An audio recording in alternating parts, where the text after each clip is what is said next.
প্রাচীন গ্রিসে ঘটছিল ঘটনাটা এরকম যে একটা মাঠের মধ্যে ২০-২৫ জন মিলে গল্পগুজব করতেছে। হঠাৎ করে গল্প করতে করতে একজন অজ্ঞান হয়ে পড়ে গেছে। যখন অজ্ঞান হয়ে পড়ে গেছে তারপরে তার সারাটা শরীর, ভূমিকম্প হলে মাটি যেমন কাঁপতে থাকে এরকম করে সারাটা শরীর কাঁপতেছিল। বেশ কিছুক্ষণ কাঁপলো। আশেপাশের লোক চিন্তা করতেছে এ নিশ্চয়ই বোধহয় কোনো অপকর্ম করছে, কোনো মনে হয় অন্যায় করছে, এই কারণে ঐশ্বরিক কোনো শক্তি তাকে অজ্ঞান করে এরকম করে শরীরের মধ্যে দেখতে পাচ্ছে না, কিন্তু যে পানিশমেন্ট দিচ্ছে, শাস্তি দিচ্ছে। তো এইরকম ১-১.৫ মিনিট হওয়ার পরে কাঁপুনি যখন বন্ধ হলো, কিছুক্ষণ পরে এদিক ওদিক থেকে পানি নিয়ে এসে তার গায়ে ছিটাই দিছে। সেই লোকটা বলতেছে কি হয়েছে স্যার, কিছুই খেয়াল নাই। আশেপাশের লোক বলতেছে না, তোমার নিশ্চয়ই কোনো খারাপ কিছু করছো, তোমাকে আর আমাদের সাথে রাখা যাবে না, তোমার বিচার করতে হবে। বিচার করার জন্য তাকে ওইখানকার যে বিচারক কমিটি ছিল মানে জোর জবরদস্তি করে টেনে হেসড়ে তাকে সেখানে নিয়ে গেছে। নিয়ে যাওয়ার পরে যারা বিচারক আছেন তারা জিজ্ঞেস করছে যে তোমার সম্বন্ধে যে অভিযোগ আসছে এইটার ব্যাপারে তোমার বলার কি আছে। তো ওই লোক তো অজ্ঞান হয়ে গেছিল, সে জানেও না যে কি করছে। সে বলতেছে আমি তো কিছুই জানি না, কিছুই খেয়াল করতে পারছি না। আশেপাশের সবাই বলতেছে যে না, এরকম ঘটনা ঘটছে, সে অজ্ঞান হয়ে গেছিল, তার সারাটা শরীর ভূমিকম্প হলে মাটি যেমন কাঁপতে থাকে তার সারা শরীর কাঁপতেছিল। তখন বিচারকরা এদিক ওদিক তাকাইলো, সবাই একই সাক্ষী দিচ্ছে এবং বিচারকরা বুদ্ধিশুদ্ধি করে বলল যে তুমি নিশ্চয়ই এমন কিছু করছো, এই সমাজে তোমার আর রাখা যাবে না, তোমাকে 1 সপ্তাহের মতো সময় এখানে আমরা আলাদা করে, ওই যে করোনায় আক্রান্ত হইলে যেমন একদম আলাদা করে রাখতো না, শুধু আলাদা করে যে চেহারা দেখার বুদ্ধি নাই, খাবার দাবার দিত, এরকম করে 1 সপ্তাহ রাখবো। তারপরে তোমাকে এইখান থেকে দ্বীপ থেকে বের করে অন্য জায়গায় নির্বাসনে পাঠিয়ে দেওয়া হবে। তা প্রাচীন গ্রিস দেশে ২৫০০ বছর আগে যখন যে কেউ এরকম ঘটনার মধ্যে পড়তো তখন তাকে এরকম করে জোর জবরদস্তি করে ওই বিচারকদের সামনে নিয়ে আসতো। বিচারকরা যখন শুনতো যে ৮-১০ জন বলতেছে যে হ্যাঁ এই লোকের এইরকম ঘটনাই ঘটছে, তখন তাকে 1 সপ্তাহ এক জায়গায় আটকে রাখার পরে তারপরে নির্বাসনে অন্য জায়গায় পাঠিয়ে দিত। তাই এরকম করে প্রায় ১৫-২০ বছর চলছে এই ঘটনা প্রাচীন গ্রিসে। হঠাৎ করে একটা অদ্ভুত ঘটনা ঘটছে। ঘটনাটা একদিন বিচার চলছে, একজন এরকম অজ্ঞান হয়ে গেছিল, তার শাস্তি, তার পানিশমেন্ট কি হবে এটা নিয়ে যখন বিচারকরা আলোচনা করছে, হঠাৎ করে একজন বিচারক অজ্ঞান হয়ে গেছে এবং সেই বিচারকের সারাটা শরীর ভূমিকম্প হইলে যেমন কাঁপে সেই রকম তার শরীরটা কাঁপতেছিল। মানুষজন চিন্তা করতেছে যার প্রধান বিচারক, মানে বিচারকদের যে প্যানেল আছে তার মধ্যে প্রধান বিচারক যিনি, উনি অজ্ঞান হয়ে গেছে এবং তার সারাটা শরীর কাঁপতেছে। এখন অন্যান্য বিচারকরা চিন্তা করতেছে এনার বিচার কে করবে, এনাকে কি পানিশমেন্ট দেওয়া যাবে কিনা। এবং অন্য বিচারকরা বলতেছে না, আমরা যতদিন থেকে আসি ইনি তো আমাদের চিফ জাস্টিস, এনার তো কোনো রকমের অন্যায় দেখি নাই, কোনো খারাপ কাজ দেখি নাই, সারা জীবন খালি মানুষের উপকার করছে, এই লোক হঠাৎ করে অজ্ঞান হইল, কারণটা কি। তখন ওনারা একটা সিদ্ধান্ত নিল যে আচ্ছা এইটার আসলে কি অন্য কোনো কারণ আছে নাকি, সেটা জানার কোনো বুদ্ধি আছে কিনা। তখন হঠাৎ করে একটা লোক হাত তুলে বলতেছে যে গোটাল শরীর নিয়ে গবেষণা করে এরকম একজনের খোঁজ ওনার কাছে আছে। বলছে ঠিক আছে, তাহলে ওইখানে আমরা যাই, ওইখানে গিয়ে জানার চেষ্টা করি যে উনি এইটার অন্য কোনো কারণ আছে কিনা সেটা বলতে পারেন কিনা। একটা তদন্ত কমিটি ওই সবচাইতে জ্ঞানী লোক যিনি সারা শরীর নিয়ে গবেষণা করে ওনার কাছে চলে গেছেন, যে গোটাল ঘটনাটা সংক্ষেপে বলে দিয়েছেন। ওই জ্ঞানী লোক যার কাছে গেছে উনি আমরা যে মেডিকেল সায়েন্স পড়ি এইটার ফাউন্ডিং ফাদার, আসলে ফাউন্ডিং ফাদার বললে একটু ভুল হবে, ওনার নাম হিপোক্রেটাস। যারা ডক্টর তারা জানে যখন মেডিকেলে চান্স পায় তখন যার নামে ওথ দেয় তার নাম হিপোক্রেটাস। এবং ইন্টারেস্টিং জিনিস, উনি ওনাদের ঘটনাটা শুনে বলছে যে ঠিক আছে আমাকে কয়েকটা দিন টাইম দেন, আমি এটা নিয়ে একটু গবেষণা করি, একটু ভাবনা চিন্তা করি, তারপর আপনাদের বলবো। বাস ওনারা চলে গেছে। ১.৫-২ সপ্তাহ পরে উনি ওনাদের কাছে লোক পাঠাইছে যে আমি কারণ খুঁজে পেয়েছি। সব লোক অধীর আগ্রহে অপেক্ষা করতেছে কারণটা কি। যখন হিপোক্রেটাসের 1-to-1 সামনাসামনি আসছে তখন উনি বলতেছেন যে আপনারা যে মনে করছেন যে কোনো ঐশ্বরিক শক্তি এ কোনো অপরাধ করছে, কোনো পাপ করছে, এই কারণে তাকে যে অজ্ঞান করে এরকম করে মারধর করতেছে, আপনারা দেখতে পাচ্ছেন না, ব্যাপারটা মোটাই এরকম না। তা ব্যাপারটা কি বলছে ব্যাপারটা হচ্ছে মাথার মধ্যে বিভিন্ন ক্রিয়া বিক্রিয়া হয়। এই ক্রিয়া বিক্রিয়া 440 হইলে যেমন ওই যে ভোল্টেজ আছে না, এমন হয়ে যায়, দেখা যাচ্ছে মেশিন টেশিন সব অকেজ হয়ে গেছে, ওর মাথা ওই সময় অকেজ হয়ে গেছে এবং এই কারণে সেন্সলেস হয়ে গেছে এবং সারাটা শরীর কাঁপতেছিল। এই কথা শোনার পরে অনেকে একটু বিশ্বাস করছে, অনেকে একটু অবিশ্বাসও করছে যে বিচারককে বাঁচানোর জন্য এরা কোনো ভিতরে ভিতরে কায়দা কানুন করছে নাকি। ওনারা ওইখান থেকে হিপোক্রেটাসের কাছ থেকে যখন ফিরে আসছে, আসার পরে ওনাদের কাছে আলাদা করে একটা লোক ওইখানে বন্দি করা ছিল, কিন্তু ওনা নির্বাসনে পাঠায়নি। কেন? কারণ হচ্ছে যে বিচারক নিজেই হচ্ছে যে অজ্ঞান হয়ে গেছে, যে আসলে কারণটা কি সেটা না জানা পর্যন্ত বের করা যাচ্ছে না। তখন করছে কি, এরা একটু রাগান্বিত হয়ে করছে যে না, নিশ্চয়ই সামথিং ইজ রং, কোথাও যেন একটা মিস্টেক হচ্ছে। কয়েকজন যে মাথা আঘাত করে দ্বিখণ্ডিত করে ফেলছে। মাথার খুলি যদি খুলে ফেলে তখন দেখা যাবে যে একটা গ্লাসের মধ্যে যদি পানি রাখি, ওর মধ্যে মাখন রাখলে যেমন হয়, গোটাল মাথাটার মধ্যে আমাদের ব্রেনটা অনেকটা মাখনের মতো। তো ওরা দেখতেছে কই কিছুই তো দেখা যায় না, কোনো ক্রিয়া বিক্রিয়া নাই, নিশ্চয়ই তাহলে ওই জ্ঞানী লোক কোনো কায়দা কানুন করে আমাদের মানে হচ্ছে যে বোকাশোকা বানাই দিচ্ছে। এরা আবার ওইখানে দৌড়েছে, যাওয়ার পরে বলছে যে কই আমরা তো কোনো ক্রিয়া বিক্রিয়া দেখতে পাচ্ছি না। উনি তখন ওনাদের বুঝাইছে যে দেখো, মাথার মধ্যে যে ক্রিয়া বিক্রিয়াটা হয়, এটা যদি লক্ষ লক্ষ কোটি কোটি ক্রিয়া বিক্রিয়া এক জায়গায় করি, একটা ছোট্ট বালুকণার সমান হবে না। বলে তাই নাকি? কয় হ্যাঁ। বলছে যে মাথার মধ্যে ক্রিয়া বিক্রিয়া হচ্ছে এবং এইটার কারণেই এই লোকটা অজ্ঞান হয়েছে। আজ থেকে 2500 বছর আগে যখন কোনো টেকনোলজি ছিল না, কোনো পরীক্ষা নিরীক্ষা ছিল না, তখন হিপোক্রেটাস এই ঘটনাটা বলছে। এবং এখন আমরা হচ্ছে মাথাকে স্ক্যান করি। স্ক্যান করার জন্য একটা পরীক্ষার নাম আছে, আমি কিন্তু ধরবো, বি কেয়ারফুল। পরীক্ষাটার নাম হচ্ছে ইইজি। কি নাম? আচ্ছা, মনে রাখার একটা সহজ বুদ্ধি বলি। হার্টের পরীক্ষা করার জন্য ইসিজি করি না, মাঝখানে সিটা কেটে দিব, সি এর জায়গায় ই দিব, ইইজি। কি নাম? ইলেকট্রোএনসেফালোগ্রাম। মানেটা কি? ব্রেইনের মধ্যে প্রতি মুহূর্তে তরঙ্গ চলতেছে, ঢেউ। আমি তো বলি কি যে আমাদের ব্রেইনটা হচ্ছে একটা সমুদ্রের মতো। সমুদ্রের কথা শুনলে প্রথম মাথায় কি আসে? ঢেউ। অ্যাবসলিউটলি ঢেউ। প্রত্যেক মুহূর্তে ব্রেইনের মধ্যে ঢেউ চলতেছে। অনেক স্টুডেন্ট যে অল্প পড়ে ভালো করে, সেই বুদ্ধি আজকে আমরা ইনশাল্লাহ শেয়ার করব। এবং হাফেজ যে হয় মানুষ, অল্প ব্রেন, মাথায় কিছু থাকে না, কোরআন পড়তে গেলে সে শিখে ফেলছে। আল্লাহ কোরআনের মধ্যে এমন একটা অসাধারণ সামঞ্জস্যপূর্ণ শৈলী দিয়েছেন, ব্রেইনের মধ্যে ওই ওয়েভটা তৈরি হয়, ওই তরঙ্গটা তৈরি হয়, যেই তরঙ্গ তৈরি হইলে পরে পড়া লং টার্ম মেমোরি সেন্টারে রিজার্ভ হয়। প্রত্যেক দিন 5 ওয়াক্ত নামাজ পড়ি না, ব্রেইনের মধ্যে মোটা দাগে 5টা ওয়েভ আছে, মোটা দাগে 5টা ওয়েভ। এই 5টা ওয়েভের মধ্যে একটা ওয়েভ আছে সবচাইতে স্টুডেন্টের জন্য প্রয়োজনীয় ওয়েভ। এবং যে কোনো স্টুডেন্ট যে বুদ্ধিমান, সে চিন্তা করতেছে ওই ওয়েভটা যদি আমি তৈরি করতে পারি ব্রেইনে, আর তারপরে যদি আমি পড়ি, 1 ঘন্টায় 3-4 ঘন্টা পড়া হবে। এইটা তৈরি করার 2টা বুদ্ধি। একটা হচ্ছে ন্যাচারালি ব্রেইনের মধ্যে ওই ওয়েভটা তৈরি করা যায়, যেটা তৈরি করলে পরে অল্প একটু পড়লেই পড়া শর্ট টার্ম থেকে লং টার্ম মেমোরি সেন্টারে রিজার্ভ হওয়ার যে প্রক্রিয়াটা, এটা ফাস্ট হবে। আরেকটা আছে আর্টিফিশিয়ালি।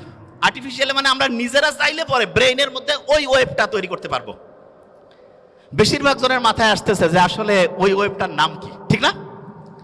100% তাই তো আসার কথা, যে ওই ওয়েভটার নাম কি, যে সবচেয়ে দামি ওয়েভ যেটা আমাদের দরকার, ওই ওয়েভটা আসলে তৈরি হয় কিভাবে? আর ওই ওয়েভটা আমরা ন্যাচারালি তো তৈরি হলে তো আলহামদুলিল্লাহ, আর্টিফিশিয়ালি যদি তৈরি করতে পারি তাহলে সেটার সিস্টেমটা কি হবে, তাহলে স্টুডেন্ট ভালো হয়ে যাবে। একটা জিনিস, এবং আজকে আমরা যা যা আমি বলছি আমার কিন্তু খেয়াল আছে এবং ঘড়িও আছে, আমি কিন্তু ধরবো র্যান্ডম। এবং ধরার ক্ষেত্রে আমি একটা ক্লু দেই। ব্রেইনের প্রথম পরীক্ষার জন্য আমরা বলছিলাম ইসিজি না ইইজি? অ্যাবসলিউটলি ইইজি, ঠিক না? ইইজি। ব্রেইনের মধ্যে ওয়েভ কয়টা? 5টা। সবচেয়ে ভালো আছে একটা ওয়েভ, যেই ওয়েভটা থাকলে পড়ে পড়া দ্রুত শর্ট টার্ম থেকে লং টার্ম মেমোরি সেন্টারে যাবে এবং পড়াটা সহজে আয়ত্তে আসবে। এই ওয়েভটা ইংরেজির প্রথম বর্ণের নাম কি? এ দিয়ে শুরু, আলফা ওয়েভ। কি নাম? Alpha wave. এবং আলফা ওয়েভ এইটা যখন ব্রেইনে তৈরি হয়, প্রতি মুহূর্তে 8টা থেকে 12টা, প্রতি সেকেন্ডে 8টা থেকে 12টা ঢেউ চলে। কয়টা? 8টা থেকে 12টা। এখন অনেকে বলতে পারে যে ভাইয়া ব্রেইনের মধ্যে যদি জলোচ্ছ্বাস হয়, যে খুব ঢেউ বাড়তেছে, তাইলে কি হবে? তাহলে যেটা হয় সেটার নাম হচ্ছে গামা ওয়েভ। কি নাম? Gamma wave. ওই সময় প্রতি সেকেন্ডে ব্রেইনে 40টারও বেশি, 60টা পর্যন্ত ঢেউ উঠতে পারে। বেশি ঢেউ উঠলে পরে ব্রেইনে যা রাখতেছি সব ভাষায় নিয়ে চলে যাবে, ব্রেইনে আর রিজার্ভ হবে না কিছু। এই জন্য ব্রেইনে রিজার্ভ করার জন্য আমাদের আলফা ওয়েভ রাখতে হবে, আলফা ওয়েভ। এখন প্রশ্ন হলো, আলফা ওয়েভ ব্রেইনে ন্যাচারালি কখন তৈরি হয় সেটা আগে বলি। মোহাম্মদ সাল্লাল্লাহু আলাইহি ওয়াসাল্লাম যে বলছে যে রাতের এশার নামাজের পরে উনি কোনো মিটিং, কোনো মিছিল কিচ্ছু রাখতো না, কোনো কথা নাই, স্ট্রেট বেড, সোজাসুজি ঘুম। আর্লি উনি ঘুমাইতো। আমাদের ডক্টরদের মধ্যে অনেকের লাইফস্টাইল খুবই খারাপ, যত বড় অফিসার লাইফস্টাইল তত খারাপ। কয় যে লেট নাইট প্রোগ্রাম শয়তানি প্রোগ্রামের অন্য আরেকটা নাম, believe me. Late night program, কিসের লেট নাইট? যা হবে আর্লি। এবং ঠিক এশার নামাজের পরে যদি আমরা ঘুমাই, তাহলে ইনশাআল্লাহ আমাদের ব্রেইনের মধ্যে একটা সুপার ক্লক আল্লাহ বসায় রাখছে, হাইপোথ্যালামাসের মধ্যে আছে, টিক টিক টিক টিক করে চলতেছে, ওর কোনো টাইম দেখা লাগে না, অটোমেটেড অ্যালার্ম সেট আপ করা আছে, অ্যালার্ম বাইর থেকে ঘড়িতে দেওয়া লাগবে না। কেউ যদি এশার নামাজের পরে ইনশাআল্লাহ ঘুমায় যায়, ভোর 3টা, 3:30, 4টার মধ্যে ঘুম থেকে উঠবে। কিন্তু ইন্টারেস্টিং পয়েন্টটা ওই জায়গায় না। ইন্টারেস্টিং পয়েন্টটা হচ্ছে, বেশিরভাগ স্টুডেন্ট বলে যে আমি রাতে ঘুমাইলাম 12টায়, সকালে উঠলাম 7টা, 7 ঘন্টা তো আমি ঘুমাইলাম। আর একজন ঘুমাচ্ছে রাত 9টায়, সে উঠলো ভোর 4টায়, সেও 7 ঘন্টা। তো অনেকের মাথায় আসে যে 7 ঘন্টা ঘুমাইলে হয়েছে, কখন ঘুমাই, টাইম তো 7 ঘন্টায় হয়েছে, ব্রেন বোধহয় ঠিকভাবেই কাজ করতেছে। নো, এটা ভয়ঙ্কর একটা মিস্টেক, ভয়ঙ্কর। ব্রেনটা রিচার্জ হওয়ার জন্য সবচাইতে দামি প্রসিজার যতগুলো পদ্ধতি আল্লাহ দিয়েছে, তার মধ্যে নাম্বার 1 হচ্ছে ঘুম। এখন ঘুমের মধ্যে ব্রেনটা চার্জ হয়, কিন্তু চার্জিং এর সিস্টেমের মধ্যে একটু আল্লাহ টেকনিক লাগাই দিছে। ব্রেইনের মধ্যে যে হাইপোথ্যালামাসের মধ্যে যে মাস্টার ক্লকটা আছে, সে চার্জিং সিস্টেমটা ঘন্টায় ঘন্টায় চেঞ্জ করে। মানে এটা কি, একটু এক্সাম্পল দেই। ধরা যাক কেউ রাত ঠিক 9টায় ঘুমাইছে, ব্রেন চার্জ শুরু হয়েছে, ওই সময় সে চার্জিং পয়েন্টের মধ্যে যে চার্জারটা লাগায় রাখছে, সেইটার প্রতি মুহূর্তে চার্জিং ক্যাপাসিটি 100 ওয়াট। কত ওয়াট? 100। এরকম করে 7 ঘন্টায় তাহলে কত ওয়াট চার্জ হবে? 700। কেউ যখন রাত 12টায় ঘুমাইতে গেছে, 12টা থেকে 3টা, এই সময় প্রতি ঘন্টায় তার চার্জিং হবে 100 ইউনিট করে। কত? 3টার পর 4টা পর্যন্ত 50 ইউনিট করে। কত? 4টার পর ফজরের সময়, যে সময় শয়তান আসি কয় আরো ঘুমা, ওই সময় চার্জিং 20 ওয়াট। কয় ওয়াট? 20 ওয়াট। অনেক ছেলে মেয়ে আছে কয় আমি মাগরিবের সময় আমার দিন শুরু, ফজরের পরে আমার দিন হচ্ছে রাতের ঘুম শুরু। মানে রাতে সে ঘুমাইতে যায় ফজরের পরে, এবং সে বলে যে আমি 8-9 ঘন্টা ঘুমাই। আর্লি মর্নিং ফজরের নামাজের পরে ওই সময় চার্জ হচ্ছে 10 ওয়াট। কয় ওয়াট? 10 ওয়াটে সে যদি 10 ঘন্টা ঘুমায়, চার্জ কত ওয়াট হবে? আর আর্লি ঈশান নামাজের পরে 1 ঘন্টায় কত ওয়াট? 100। যে কাউকে যদি আমি বলি যে 100 টাকা একটা দিব আর একটা 100 টাকার ডলার দিব, কোনটা নিব? মূর্খ কবে ভাই আমার ডলার লাগবে, ঠিক না? তাহলে যারা বুদ্ধিমান বুদ্ধিমতী, তারা রাতে আর্লি ঘুমাবে নাকি ফজরের সময় ঘুমাবে? আর্লি ঘুমাইলে কি ডলার পাবো না টাকা পাবো? 100 ওয়াট করে প্রতি মুহূর্তে চার্জিং হবে। এখন অনেকের মাথায় একটা প্রশ্ন আসে যে ভাই এটা কিভাবে কাজ করে, কারণটা কি? আল্লাহ ওই যে ঘড়ি হাইপোথ্যালামাসের মধ্যে বসায় রাখছে, সেইখানে ঘুমের মধ্যে 2টা ভাগ করছে। একটা হচ্ছে ডিপ স্লিপ, কি নাম? আরেকটা হচ্ছে বলা যেতে পারে হালকা স্লিপ। বুঝার জন্য, কি স্লিপ? হালকা। তার মানে একটা হচ্ছে ওই যে চার্জিং এর জন্য আছে না, যে পাওয়ারফুল চার্জিং, ওই যে খুব দ্রুত হয়, এইটা হচ্ছে ডিপ স্লিপ। কি স্লিপ? Deep sleep. আল্লাহ এমন মেকানিজম করছে, ডিপ স্লিপটা হবে রাত 9টা 10টা থেকে শুরু করে ভোর 3টা পর্যন্ত। কয়টা? রাত 9টা 10টা থেকে ভোর 3টা। এবং ইন্টারেস্টিং পয়েন্ট, আমরা যে ঘুমাই প্রত্যেকটা ঘুমের চক্র 90 মিনিট। ফুটবল ক্রিকেট যে আমরা খেলা দেখি, ফুটবলও দেখি। ফুটবল কতক্ষণ করে চলে একটা সেশন, একটা ম্যাচ কতক্ষণ? 90 মিনিট। এই 90 মিনিটের মধ্যে এইরকম একটা ম্যাচ হয়ে গেল, আমার ব্রেইনের মধ্যে একটা সাইকেল পূরণ হয়ে গেল। কয়টা সাইকেল? একটা। এবং প্রথম রাতে আমি যখন ঘুমাবো, প্রথম রাতে, তখন আমার ডিপ স্লিপটা বেশি হবে। কোন স্লিপ? ডিপ স্লিপ যখন বেশি হবে, তখন মূলত আমার চার্জিংটা হাইয়েস্ট লেভেলে হবে। কি লেভেল হবে? হাইয়েস্ট লেভেলে। আচ্ছা, যে জায়গায় আমি ছিলাম, প্রত্যেক স্টুডেন্টের মধ্যে আমার মনে হয় প্রত্যেক স্টুডেন্টের মধ্যে যে প্রশ্নটা আসছে, আমরা তাহলে ঘুমাবো ঠিক এশার নামাজের পরে, তাহলে আমাদের ব্রেইনের চার্জিংটা হবে 100 ওয়াটের। কত ওয়াট? 100। আচ্ছা, পড়ার ক্ষেত্রে মোস্ট ইম্পর্টেন্ট, ব্রেইনে কোন ওয়েভ দরকার? Alpha wave. ন্যাচারালি আলফা ওয়েভটা আমি পাবো আর্লি মর্নিং। আর্লি মর্নিং মানে হতে পারে ভোর 4টা-5টা থেকে সকাল 8টা-9টা। এই সময়ে ব্রেইনে আলফা ওয়েভ থাকে এবং আলফা ওয়েভের ঢেউ প্রত্যেক মুহূর্তে 8 থেকে কত? 8 থেকে 12। এই সময়ে 1 ঘন্টায় যে পড়া হবে, দিনের অন্য সময় যখন ব্রেইনে আলফা ওয়েভ নাই, ওই সময় ওই 1 ঘন্টার পড়া পড়তে 4-5 ঘন্টা লাগবে। তার মানে হচ্ছে একটা মুসলমান স্টুডেন্ট বা যে কোনো, সে যে ধর্মেরই হোক, কারণ ব্রেইন সবার জন্য সেম ওয়েতে কাজ করবে। আল্লাহ সবার জন্য কিছু জিনিস ইউনিভার্সাল করে দিয়েছেন। একটা ব্রেইনের মধ্যে আলফা ওয়েভ তৈরি করে যখন স্টুডেন্ট পড়তে থাকবে, তখন দেখা যাবে যে সেই স্টুডেন্ট 1 ঘন্টা পড়লে পড়ে 4-5 ঘন্টার পড়া তার ব্রেইনের শর্ট টার্ম থেকে long term memory centre reserve হওয়ার প্রক্রিয়া গতিশীল হবে। তার মানে যেই স্টুডেন্ট আর্লি মর্নিং পড়বে, সে আলফা ওয়েভ পাচ্ছে এবং তার পড়ার গতি খুব দ্রুত হচ্ছে। এটা হচ্ছে ন্যাচারালি।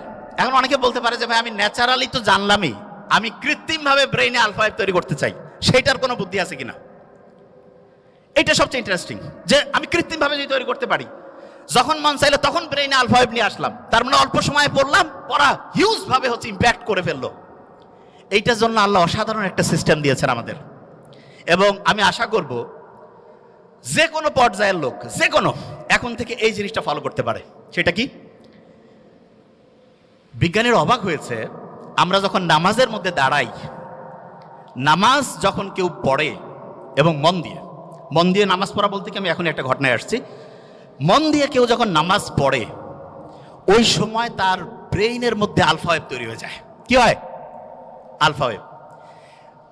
নামাজ পড়ে আসলাম, এবং ইসলামে কিন্তু ফরজ নামাজটা মসজিদে পড়ার পরে অন্য যে কোনো নামাজ বাড়িতে পড়তে উৎসাহিত করছে। আমার তো মাঝে মধ্যে মনে হয় যে বাড়িতে নামাজ পড়েই বইটা একটু হাতে নেওয়া উচিত। বইটা একটু হাতে নিলাম, নিয়ে একটু যদি পড়ি, ব্রেইনে আলফা ওয়েভ তৈরি হয়েছে। আচ্ছা, অনেকের মাথায় প্রশ্ন আসে যে ভাই, নামাজ পড়লাম, ব্রেইনে আলফা ওয়েভ তৈরি হলো, কতক্ষণ থাকবে? এটা বোঝার একটা এক্সাম্পল দেই। ফ্যান একটা চলতেছে, যদি বন্ধ করি সাথে সাথে কি অফ হবে? কিছুক্ষণ ঘুরবে না? অ্যাবসলিউটলি এই ঘটনাটা ব্রেইনে ঘটে। যখন আলফা ওয়েভ, নামাজ পড়লাম, নামাজের পরে যদি 20টা মিনিট পড়ি, 20টা মিনিট, 20 মিনিটে দেখবো অন্য সময় 1.5-2 ঘন্টার পড়া হয়ে গেছে। তাইলে আর্লি মর্নিং 4-5 ঘন্টা, আর প্রত্যেকবার নামাজ পড়ছি, নামাজ পড়ার পরে যদি 20 থেকে 25 মিনিট করে পড়ি, ইনশাআল্লাহ ব্রেইনে দেখবো 20 মিনিটে 2-2.5 ঘন্টার পড়া হয়ে যাবে। তার মানে বাকি টাইম অন্য যে কোনো কাজই করি না কেন, ইনশাআল্লাহ আমার পড়া, একাডেমিক, তারপরে অ্যাডমিশন, যেই লেভেলে আমি পড়তে চাই, ইনশাআল্লাহ অসাধারণ প্রিপারেশন হয়ে যাবে। এখন হাফেজ যারা হয়, তারা পরে আল্লাহর কালাম পড়ে, ঠিক না? এবং কোরআনের গঠন শৈলী কেউ যদি অ্যানালাইসিস করে, অবাক হয়ে যাবে, এত সুন্দর মিল। আমি তো আরবি পড়ি, বুঝার চেষ্টা করি। কেউ যদি সূরা নাসটা পড়ে, নিশ্চয়ই মনে মনে একটু আমরা যদি পড়ি, হ্যাঁ, কুল আউযু বিরাব্বিন নাস, মালিকিন নাস, সবগুলোর মধ্যে একটা কি অসাধারণ ছন্দ আল্লাহ দিয়ে রাখছেন। এবং এই ছন্দটা এমন, যেটা ব্রেইনটাকে, তরঙ্গগুলোকে হচ্ছে কুল ডাউন করে আলফা ওয়েভে আনতে হেল্প করে। তার মানে নামাজের টাইম নাই, মন চাচ্ছে যে আমি একটু পড়া আমার আলফা ওয়েভে পড়বো, কোরআনটা বের করে সূরা ফাতিহাটা একটু পড়ি, আর কিচ্ছু করা লাগবে না, তারপরে হচ্ছে 20 মিনিট পড়বো, ব্রেইন আলফা ওয়েভে ইনশাআল্লাহ 20 মিনিট অটোমেটিক কাজ করবে। অনেকে মনে করে কোরআন পড়তেছি, টাইম লস হবে, মূর্খ। ব্রেইনে আলফা ওয়েভ থাকলে যাই করবো, 20 মিনিটে তো 1.5-2 ঘন্টা। কেউ পারবে আমার সাথে? কেউ পারবে? প্রশ্নই আসে না। কোরআন যখন পড়ে কেউ, দেখা যাচ্ছে ক্লাসের পড়া হয় না, সাধারণত হাফেজিতে, সাধারণত এখন আল্লাহর রহমতে ট্রেন্ড চেঞ্জ হয়েছে, দেখা যায় যেই ছেলে মেয়ের কোনো বুদ্ধিশুদ্ধি নাই, কাউকে আল্লাহর রাস্তায় দিয়ে দাও আল্লাহর রাস্তায় দিল, কিন্তু দেখা যাচ্ছে সেও হাফেজ হয়ে আসছে, ঠিক না?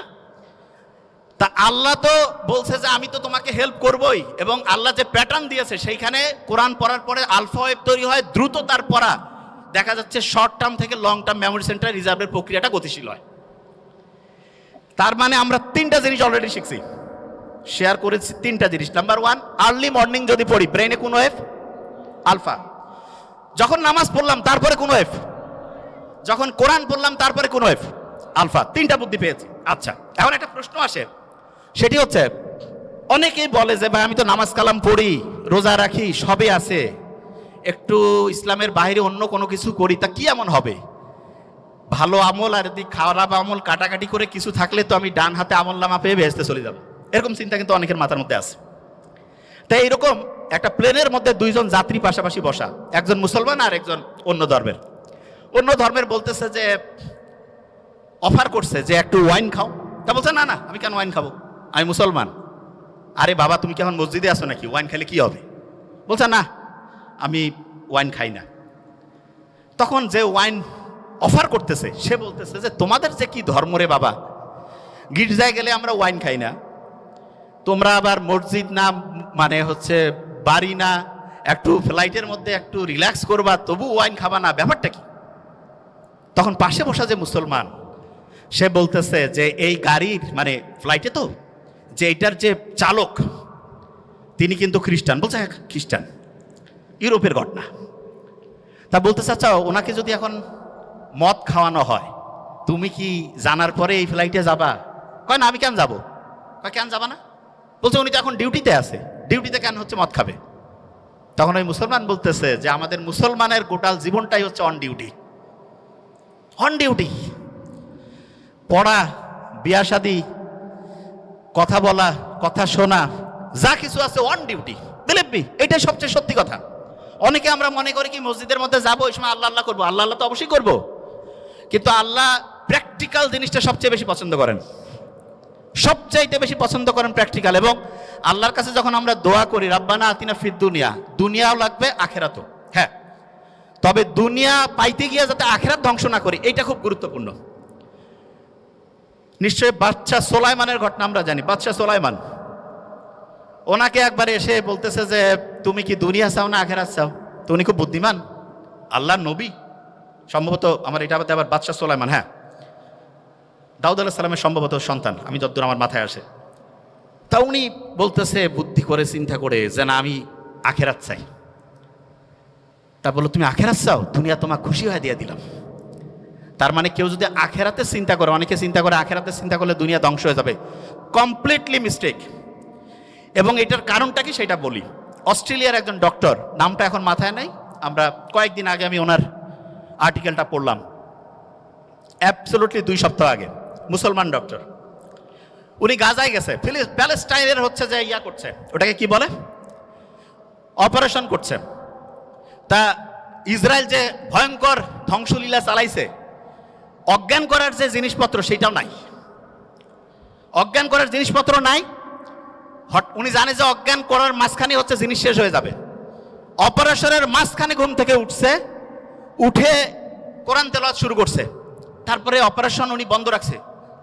তা যিনি রুগী বলতেছেন আপনি অপারেশন করেন, বলছে ইশারা করছে, কোরআন তেলাওয়াত করছে, ইশারা করছে, বলছে তুমি কষ্ট পাচ্ছ না? উনি কোরআন তেলাওয়াত করছেন। তখন ওই অপারেশনের পাশে যে আরেকজন আছে বলছে না উনি কষ্ট পাচ্ছেন না। তা এই ঘটনাটা যখন শুনলাম তখন মনে হলো আল্লাহ যে বলছে যে কোরআন হচ্ছে শেফা, আমরা তো বিশ্বাস করি সত্যি টঙ্গর মগর বিশ্বাস, খোসর মসর, ওইরকম বিশ্বাস নাই হবে হবে কি না। এবং সত্যিকার অর্থে অ্যানেস্থেটিক মানে অজ্ঞান করার যে জিনিসপত্র একটা নাই, কিন্তু আল্লাহর রহমতে সে কোরআন তেলাওয়াত করছে, কষ্ট পাচ্ছে না। ওই ঘটনাটা জানি তো, আলী রাদিয়াল্লাহু তাআলা আনহুর যে পায়ের মধ্যে তিল লাগছিল, নামাজের সময় বের করতে বলছে। আল্লাহ দেখাই দিচ্ছে। এখন কেউ যদি প্যালেস্টাইনের ঘটনাগুলো একটু অ্যানালাইসিস করে দেখবে আল্লাহ যে আছে, এবং কেউ যদি আল্লাহকে ওইভাবে মন থেকে চায় অবশ্যই অবশ্যই পাবে। আচ্ছা, যে জায়গায় আমি শেষ করবো এখন, ইটালির একটা বিখ্যাত মানুষ আছে যার নাম বুসকালিয়া। উনি যেখানে যাইতো ওনার কথা শোনার জন্য হাজার হাজার মানুষ এসে উপস্থিত হইতো। তো ওনাকে একদিন জিজ্ঞেস করছে যে আপনি এত কিছু জানেন কি করে? উনি বলতেছে যে আমাদের ফ্যামিলিতে আব্বার একটা অদ্ভুত নিয়ম ছিল। সেই নিয়মটা হচ্ছে এরকম, প্রত্যেক দিন রাতের খাবারটা আমার বাবা আমাদের সব ভাই বোনকে একসাথে নিয়ে খাইতো, এবং প্রত্যেক সন্তানকে তিনি আলাদা করে জিজ্ঞেস করতেন, what did you learn for the day? আজকের জন্য তুমি কি শিখছো? প্রত্যেককে বলতে হইতো। একজন যদি ঠিকভাবে বলতে না পারে যে আমি আজকে কিছু শিখি নাই, খাবার টেবিলে খাবার রেডি, এক এক করে সবাই উত্তর দিচ্ছে, একজন বলছে আমি ঠিক আজকে কি যে শিখছি বুঝতেছি না, বাবা বলতো খাবার একটু দেরি হবে, বই নিয়ে আসো, পড়ো, সবাই মিলে শিখি, তারপরে খাবো। তা বুসকালিয়া বলতেছে যে আমরা যখন ছোট ছিলাম আব্বার এই অদ্ভুত আচরণে খুব বিরক্ত হইতাম, যে কি টর্চার শুরু করছে আমাদের। তা প্রত্যেক দিন বিকালবেলা প্রত্যেক ভাই বোন একজন আরেকজনকে বলছে, তুই কি শিখছিস আজকে বল। একজন যদি কেউ না শিখে, কারণ ওর জন্য সবারই খাওয়া বন্ধ, পরে শিখতে হবে তারপরে খাবে, তখন প্রত্যেকেই একদম রেডি বসে সবাই বলা শুরু করে দিছে। এমন হয়েছে একসাথে কয়েকজন, তাড়াতাড়ি বলতে হবে, তাড়াতাড়ি খাইতে হবে, ছোট্টবেলায় যেটা হয়।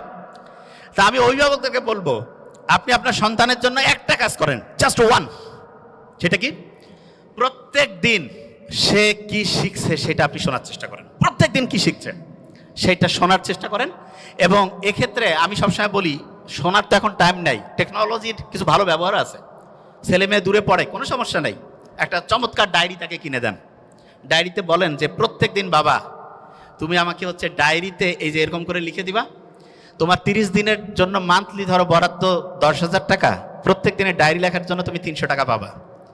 মাসে যদি তুমি 20 দিন ডায়েরি জমা দাও 6,000, 4,000 নাই, কিচ্ছু করা লাগবে না।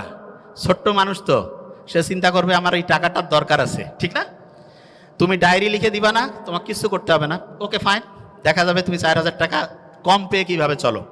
এবং এটা রেগুলার করতে হবে। আমার ছোট ভাই ওইখানে আছে, ডক্টর নোবেল, তারা যখন কলেজে পড়তো আমি ওদেরকে রসুন আর গরুর মাংসে ঝোল দিতাম। আমি মেডিকেলে পড়তাম, তা আমার বন্ধু, আমার রুমমেট যারা বলতো, দোস্ত তুই এরকম কেন রে, একটু গোস্ত দিবি। আমি বলছি না, এখন গোস্ত খাইলে ভবিষ্যতে গোস্তের কি আকর্ষণ সেটা থাকবে না। এই জন্য অনেকে আছে না, সন্তানকে সব কিছু দিয়ে দেয়, মোটেই না। আপনার যা কিছু আছে ওইটা যদি সন্তান বুঝেছে ওইটা ওর, আপনার সন্তান ধ্বংস হওয়ার সম্ভাবনা 99%। এই জন্য সন্তানকে কষ্ট করাইতে শিখবেন, এবং এটা ম্যান্ডেটরি। এবং তাকে বুঝাতে হবে যে বাবা তুমি যেই ফ্যাসিলিটি পাচ্ছ এটা হচ্ছে এক্সট্রা, তোমাকে নিজে সব কিছু করে সামনে তোমার হিসাব, তোমার আমল তোমার হবে। আমার এখানে যেটা আছে এটা যে তুমি পাচ্ছ এটা তোমার এক্সট্রা দিচ্ছি তোমাকে। এবং সত্যিকার অর্থে সন্তানকে আমরা যেভাবে মানুষ করবো সেরকম হবে।